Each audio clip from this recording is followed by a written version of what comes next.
जब कोई एक बच्चे को, जब उसका पिता कोई विशेष कार्य करने को कहता है तब वो संतुष्ट नहीं होता, लेकिन जब वो अपने ढंग से उसी कार्य को करता है और उसे पूरा करने के लिए संघर्ष कर विजय प्राप्त करता है तो उसके चेहरे पर खुशियों की लहरें थिरकते नजर आती है। इस प्रकार की विजय की भावना उस बालक को शक्तिशाली बनने का एहसास दिलाती। फ्रेंड्स, स्कूल की शिक्षा या कॉलेज की शिक्षा केवल व्यक्ति की व्यवहार कुशलता और योग्यताओं की वृद्धि नहीं करती, ये तो व्यक्ति के हाथ में औजार थमा देती है। इस औजार का सही इस्तेमाल करना आदमी को स्वयं सीखना पड़ता है। हेनरी वार्ड बीचर अपने समय के एक महान विचार, अपने बारे में कथा सुनाया करता था। जब मैं बच्चा था तब मुझे किसी तरह से आत्मविश्वास की शिक्षा दी गई।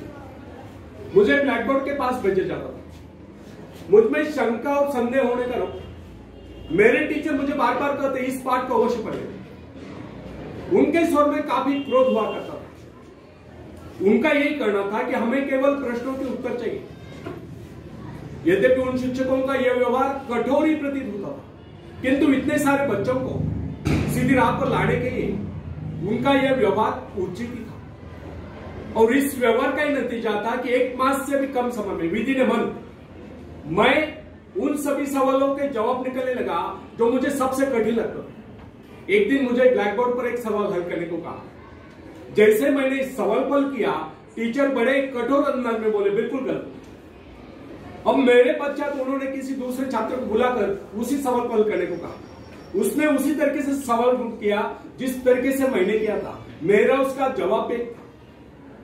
फिर टीचर उसकी पीठ थपथपाकर बोले, शाबाश, तू तो इस सवाल को हल करने में सफल हो गया। अब मुझसे रहा न गया। मैंने तुरंत ही खड़े होकर पूछा, सर, यदि इसका और मेरा जवाब एक है, सुलझाने का तरीका एक है, फिर आपने मुझे डांट कर गलत क्यों कहा?